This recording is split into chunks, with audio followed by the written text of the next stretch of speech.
The Swiss. You know, at the same time that every single Republican in the United States Senate voted against a bill that would have ended the sequester, would have avoided the sequester by eliminating tax subsidies to big oil, by eliminating tax breaks for companies that ship jobs overseas, and by eliminating tax loopholes for people who make more than $4 million a year. At the same time, every single Republican in the Senate voted against this, and 51 Democrats voted for it. In the House of Representatives, John Boehner and Eric Cantor and Kevin McCarthy refused to even bring it to the floor. Not even going to talk about it. And, by the way, let it be said that on all the Sunday talk shows on ABC, CBS, NBC, CNN, right across the board, I don't know about MSNBC, but as far as I could tell, right across the board, nobody made this point. Nobody. It's incredible. It's incredible. And then, and now here's Portugal.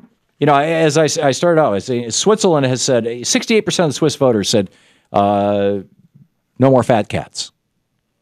And by the way, I was wrong when I opened the program. I said that the German word, which is, what was it, Shano, again? Oh, you've forgotten it too. It's not part of my normal German vocabulary. It's not one of those words I learned during that year we lived in Germany. But basically, I had said I thought it meant literally fat cat. Man, I was curious because it didn't have Katzen in it, which is the German word for cat. I think fat cat in German would be große Katzen, right? Large cat. But actually, it's a word that means swindler or hustler. Say it again? Abzucker. Yeah. The Abzucker rule. So in any case, it means, hustler. And 68% of the Swiss said that's it. You know, the Abzuckers can no longer just pay themselves whatever they damn well please. Just like the European Union said banksters can no longer pay themselves more than 100% a year in a bonus. Because everybody knows, I mean, everybody gets at least 100% bonus at the end of the year. Right? I mean, come on. Give me a break. Fabio Carvalho, a movie maker taking part in the protest in Lisbon.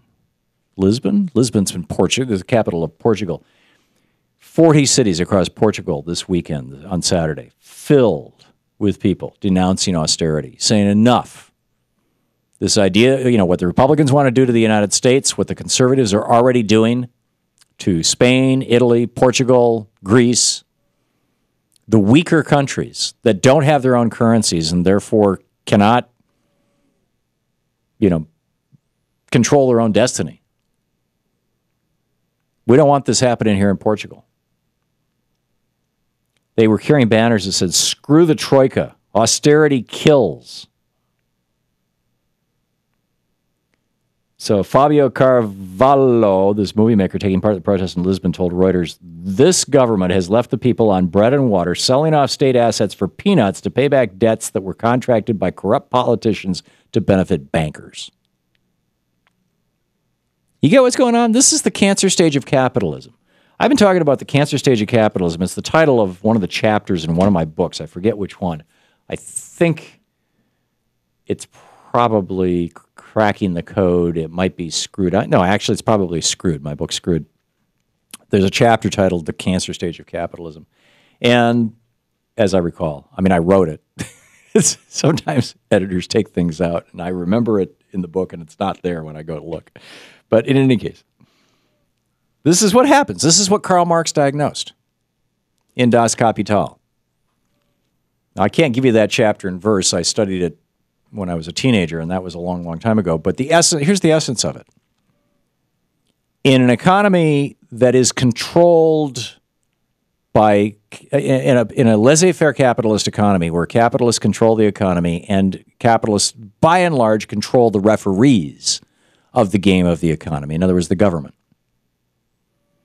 you will eventually end up with a small handful of oligarchs who own everything, and everything else will crash. Thus, the cycles of capitalism. And when everything crashes, the rich try to squeeze everything they can out of everybody because they're psychopaths.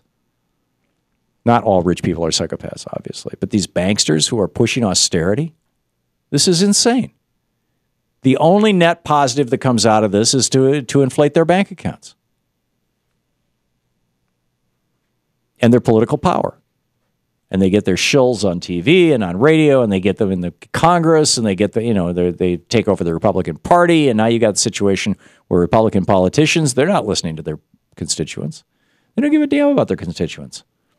They're worried that the Koch brothers, through Americans for Prosperity or Freedom Works, are going to fund a primary challenger to them. Mitch McConnell's not anywhere near as worried about Ashley Judd as he is about some buddy of Rand Paul's. I mean, Kentucky's already elected one libertarian.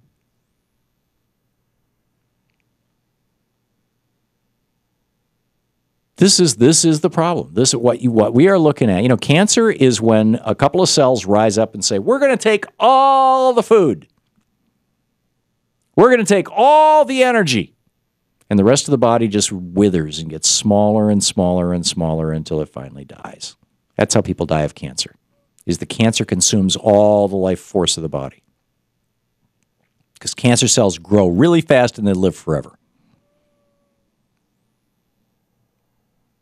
And that's when you hit this cancer stage of capitalism, the society is on the edge of death, or at least the economic system.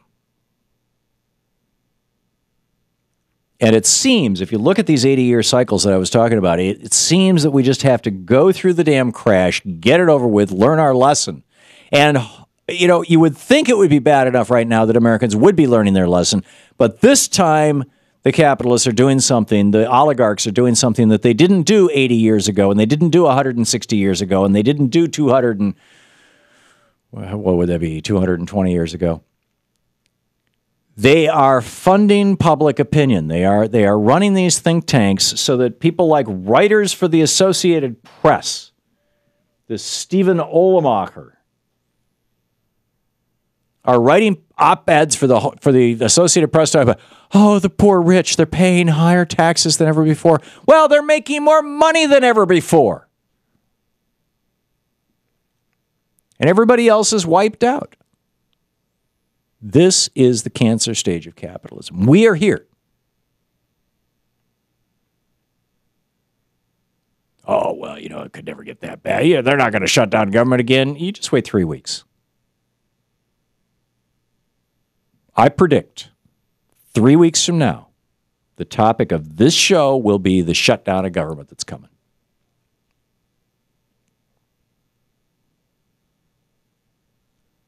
And that's on top of the cuts that they've already got. And you know, and they say, well, Obama got his tax raise. The Bush tax cuts expired. Nobody raised taxes. The Bush tax cuts were a 10-year sequestration, or not, reconciliation, temporary tax cut that was supposed to stimulate the economy after 9/11. And it didn't stimulate the economy, by the way. Instead, what it did was it allowed the top 1% to make off with basically all the profits, all the revenues. I mean, they're just making out like bandits.